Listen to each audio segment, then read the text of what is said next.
Welcome back to American Agenda. Events today on Capitol Hill marking what unfolded a year ago today on January 6th. Let's bring in Stacy Washington, who has been following this, I'm sure, as all of us have.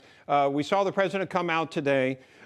We know what happened a year ago, and man, it seems like a Rorschach test for what you think, Stacy. So I wanted to get your thoughts on what it meant a year ago and what it means today. So the protests were, at the time, a lot of Americans who didn't trust the election results. It's no different than all of the different times the Democrats have said they didn't trust the election results when George Bush was elected and when President Trump was elected. If you remember, Democrats had plans to occupy federal buildings in 2020. They had websites already set up. If President Trump won a second term, they were planning on occupying federal buildings and burning America to the ground. They said so on social media. And so the protest and riot that ensued on January 6th were, they were an offshoot of people's frustration at the election result.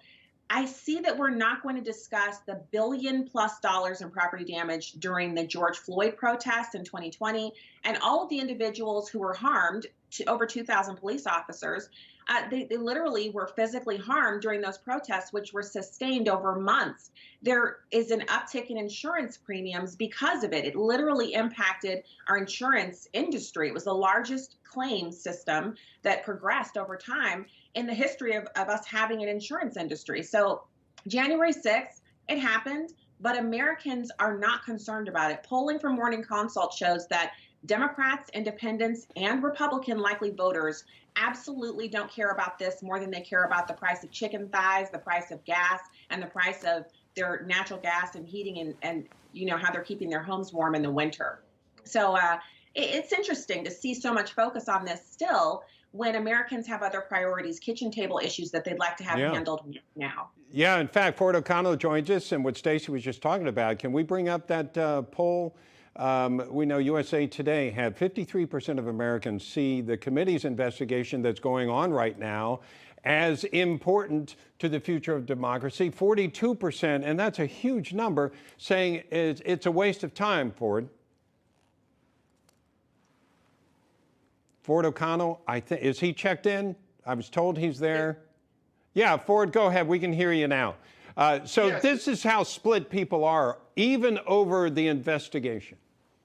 That's also because they've been lied to by much of the corporate media in the Democratic Party. If you listen very carefully, the FBI has not found concrete evidence that there was an organized plot to overthrow the election. And I think Stacy makes a very good point. People should be skeptical of the 2020 election results because votes were counted that probably shouldn't have been. And we don't know how many that is because Democrats have no interest in getting to the bottom of it. What they're doing is they're looking at the polls right now and saying, we're going to get creamed before the 2022 midterms. The only folks that are possibly buying what we're selling are independents, and we're going to try to woo them back by demonizing Republicans and Donald Trump. Remember, the Democrats only tout the virtues of democracy when they win at the ballot box. They only seem to condemn lawlessness, as Stacy rightly pointed out, when it benefits them politically, and that's what's happening right here.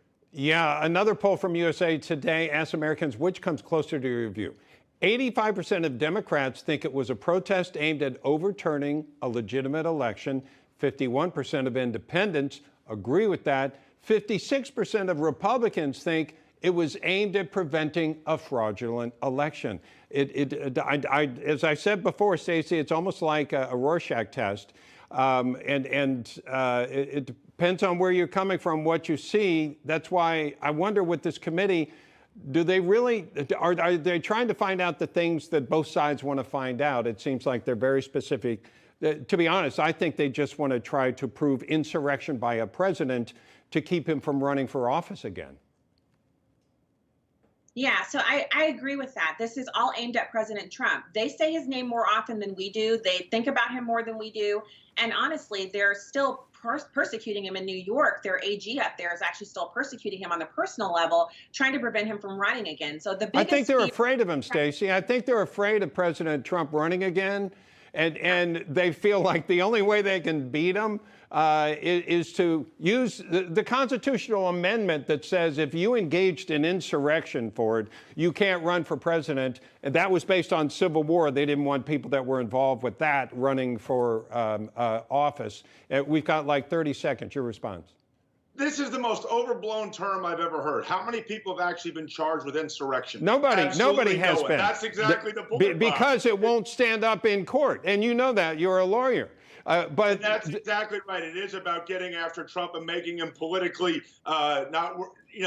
voters not liking him for the 2024 election because they do fear him because right now he's the most popular politician in America. True. Thank you so much. Stand by.